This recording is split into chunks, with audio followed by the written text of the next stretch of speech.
संस्कृति और सभ्यता का भू राजनीति में कितना महत्व है, यह आप प्रधानमंत्री नरेंद्र मोदी और अमेरिकी पॉडकास्टर लेक्स फ्रीडमैन के बीच हुई बातचीत से समझ सकते हैं। पॉडकास्ट के दौरान जब पीएम मोदी से भारत के चीन और पाकिस्तान से संबंध के बारे में सवाल पूछे गए तो उन्होंने बड़े सुंदर तरीके से दोनों में अंतर बताया। पाकिस्तान को तो पीएम ने एक एनिमी या दुश्मन करार दे दिया, लेकिन चीन को उन्होंने भारत का एक सदियों पुराना सांस्कृतिक जोड़ीदार बताया। ऐसे में सवाल उठता है कि भारत के दोनों देशों के साथ हालिया संबंध अच्छे नहीं रहे हैं, तो फिर पीएम मोदी ने चीन के साथ संघर्ष के बजाय एक हेल्दी कंपटीशन की बात क्यों की? जवाब है भारत और चीन के बीच सदियों से रहे सांस्कृतिक संबंध। इसे आप पूर्व चीनी राजदूत हु शी के इस बयान से समझ सकते हैं। उन्होंने कहा था कि India conquered and dominated China culturally for 20 centuries without ever having to send a single soldier across a border. मतलब कि भारत ने बिना सेना भेजे लगभग 20 शताब्दियों तक चीन पर सांस्कृतिक रूप से अपना प्रभुत्व बनाए रखा था। कहा जाता है कि लगभग 18वीं सदी तक चीन भारत को एक गुरु की तरह देखा करता था। पीएम मोदी ने भी पॉडकास्ट के दौरान बताया कि कैसे भारत से ही बौद्ध धर्म चीन गया और उसका चीन पर कितना प्रभाव रहा। बुद्ध का प्रभाव किसी जमाने में तो चाइना में काफी था और वो यहीं से ही वो विचार गया था। हम भविष्य में भी इन संबंधों को ऐसे ही मजबूत रहना चाहिए, कंटिन्यू रहना चाहिए। आपको बता दें कि बौद्ध धर्म का चीन पर इतना गहरा प्रभाव था कि भारतीय बौद्धों के साथ मिलकर चीनी विद्वानों ने बौद्ध धर्म ग्रंथ और अन्य लेखों का चीनी भाषा में अनुवाद करना शुरू कर दिया था।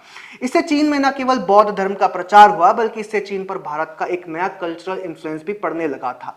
गणित और एस्ट्रोनॉमी में भारत के ज्ञान ने चीनी ज्ञान को भी समृद्ध किया। भारतीय विद्वानों ने ही चीन का चिकित्सा से लेकर वास्तुकला और कला में विकास किया। उस समय भारत का चीन पर प्रभुत्व इस कदर बढ़ गया था कि हिंदू मंत्र चीनी संगीत का एक हिस्सा बनने लगे थे।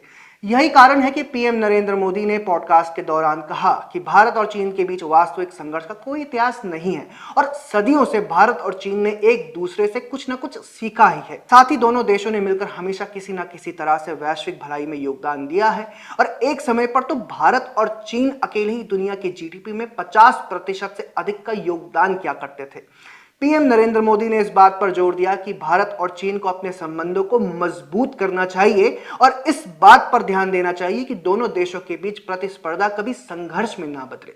इसीलिए उन्होंने कहा कि जैसे एक परिवार में हमेशा सब कुछ ठीक नहीं होता, ऐसे ही दो पड़ोसी देशों के बीच कभी कभार बहस होना और मतभेद स्वाभाविक है, लेकिन हमारा ध्यान ये सुनिश्चित करने पर होना चाहिए कि ये मतभेद विवाद में ना बदल जाए। डिफरेंसेस तो होते हैं, दो पड़ोसी देश होते हैं तो कुछ ना कुछ तो होता है। ऑकेजनल डिसएग्रीमेंट भी बहुत स्वाभाविक है, कोई ऐसा तो हर चीज नहीं होता, एक परिवार में भी रहता है। लेकिन हमारी कोशिश है कि हमारे जो डिफरेंसेस हैं डिस्प्यूट में ना बदले। यही कारण है कि दोनों देश गलवान में हुई झड़प और उसके बाद पैदा हुए सैन्य गतिरोध को आज बातचीत के जरिए ही सुलझा रहे हैं। इसी का जिक्र पीएम नरेंद्र मोदी ने पॉडकास्ट के दौरान किया, जहां उन्होंने बताया कि चीनी राष्ट्रपति शी जिनपिंग के साथ उनकी कजान में हुई बैठक के बाद सीमा पर सामान्य स्थिति की वापसी हुई है और दोनों देश अब 2020 से पहले की स्थितियों को बहाल करने के लिए काम कर रहे हैं। तो 2020 में जो सीमा पर जो घटनाएं घटी उसके कारण हमारे बीच स्थितियां काफी दूरी की बन गई। लेकिन अभी राष्ट्रपति श्री के साथ मेरा मिलना हुआ, उसके बाद सीमा पर जो चीजें थी उसमें नॉर्मल से आ चुकी हैं। 2020 के पहले की स्थिति में हम लोग अब काम कर रहे हैं।